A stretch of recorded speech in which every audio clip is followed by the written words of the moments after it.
Hey there, it's me. And today we're diving into a world of samurai, swords, and a little-known tale of courage. Picture this.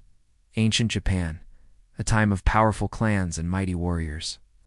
The men of the samurai class were legendary, but did you know that there were also fierce female warriors? Yes, they existed. These women weren't just wives and mothers. They were trained fighters who could hold their own in a battle. They were known as Onna-Bugeisha, meaning women warriors. And if that doesn't sound exciting enough, just wait. It gets better. These warriors weren't just swinging swords around for fun.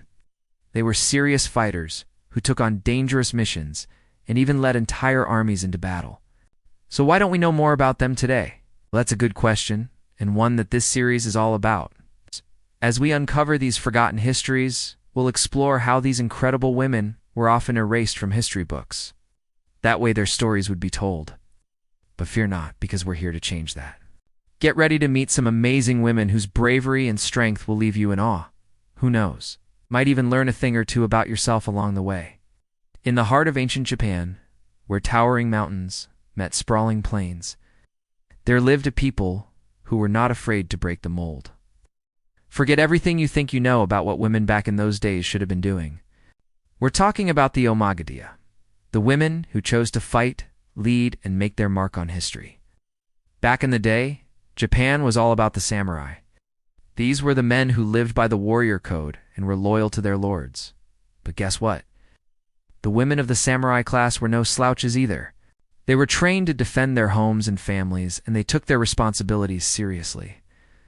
We're talking archery, sword fighting, and horseback riding. These women could do it all. But it wasn't just about physical strength. They also had to be smart and quick-witted. In times of war, they had to make tough decisions that could mean the difference between life and death. One of the coolest things about these women warriors was their fighting style. They didn't just use traditional weapons like bows and arrows, they also used unique ones like the naginata. This was a long pole weapon with a sharp blade at one end. It was perfect for keeping enemies at a distance, and for those who wielded it with skill, it was deadly. Now let's talk about their fashion sense. These women weren't afraid to mix things up. They wore armor that was tailored to their bodies, and they added their own personal touches to it. Some of them even wore makeup in battle. That's confidence. But it wasn't all sunshine and roses. Being a woman warrior wasn't easy. They had to deal with the same challenges as any other samurai, like betrayal and loss. But they also faced unique challenges. They had to balance their roles as fighters and caregivers. They often had to prove themselves over and over again to a society that didn't think women should be warriors.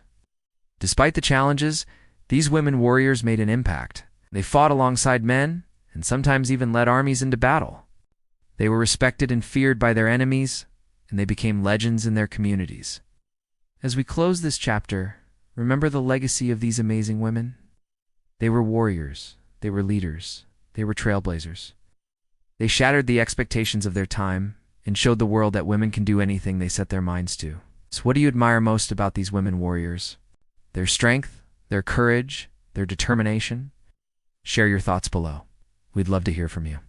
And hey, if you're still hungry for more amazing stories, stay tuned for more updates. There's plenty more forgotten histories waiting to be uncovered, and we couldn't wait to share them with you. Until next time, keep being awesome and keep learning.